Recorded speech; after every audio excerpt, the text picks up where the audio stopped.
पर हम अब बात करने जा रहे हैं आपके साथ अपनी आगामी वर्कशॉप में। और हमारा एक उद्देश्य यह है कि इस ग्रंथ को समझने का या इसमें जो अवेलेबल टूल्स है उनको न्यूमेरिक है और उसके कैलकुलेशन से हम जो लिखा है उससे, तो ये है षोडश कला या ये षोडश वर्ग का एक टोटल एम्बेडिंग है कि अगर हम जब इन डिविजन्स को अगर हम एक दूसरे के अंदर इम्बॉस कर दें तो हमारे पास में कुछ डिविजन्स या सेक्शंस आ जाते हैं जो कि लगभग 30 डिग्री मान रहे हैं, इक्वल हाउस डिवीजन पे है।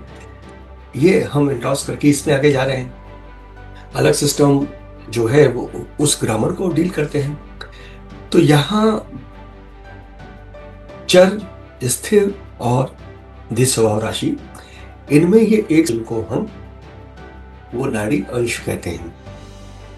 हमारा कई सारे अवेलेबल टूल्स हैं जिसमें मूल अवधारणा और उसमें भी पूर्वार्ध उत्तरार्ध होते हैं, जिस पर इस श्लोक में जिसको हम डील करेंगे उसमें तो नहीं कहा गया है, लेकिन उस लग्न बिंदु को लेकर के हम जो अन्य स्थिति कही गई है उनको हम बेसिक शास्त्रीय या वैदिक एस्ट्रोलॉजी से डील करने का प्रयास करते हैं।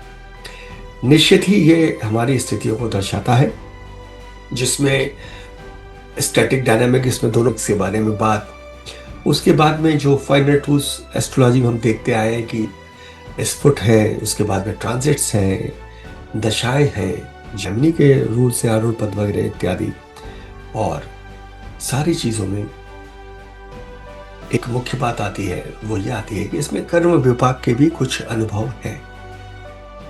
तो हम कैसे निकाल लें इसका एक मैकेनिक्स मान लें कि हमारे पास नाड़ी अंश का एक स्पैन है जिसको हम अगर चुन लेते हैं और उन स्थितियों को उकेर देते हैं कि कौन सा ग्रह किस नवांश या किस शर्यांश, तो हम एक मैप को समझ करके वहां से हम एक स्थिति को जो लिखी है इसको जानने का प्रयास करते हैं।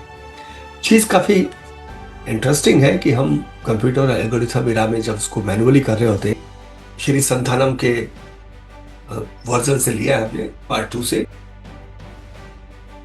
तो यहाँ पर विस्तार है इनके, लेकिन मैं आपको तेजी से वहां तक ले जाता हूँ।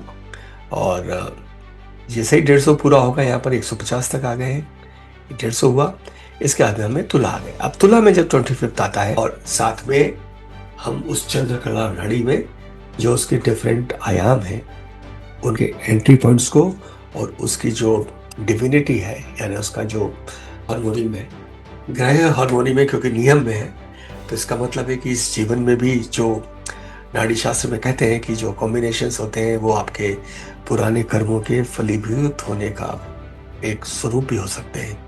ये शास्त्र ऑपरेट कैसे होता है, बाकी इसमें से कुछ आपको अगर हम कह सकते हैं कि कुछ टूल्स आपको मिल जाए जो आपकी फोरकास्टिंग में, अगर आप प्योर वैदिक एस्ट्रोलॉजी या शास्त्रीय ज्योतिष से काम करते हैं तो वो आपको उसमें बेनिफिट कर सकता है। तो ये चर्चा का उद्देश्य भी था कि मेरे जो अनुज हैं और मेरे साथी हैं, शर ही था कि भैया एक प्राथमिक चर्चा आप आज अवश्य कर लें। तो मैंने उनके आदेश का पालन किया और ये बात आप लोगों तक पहुंचाई।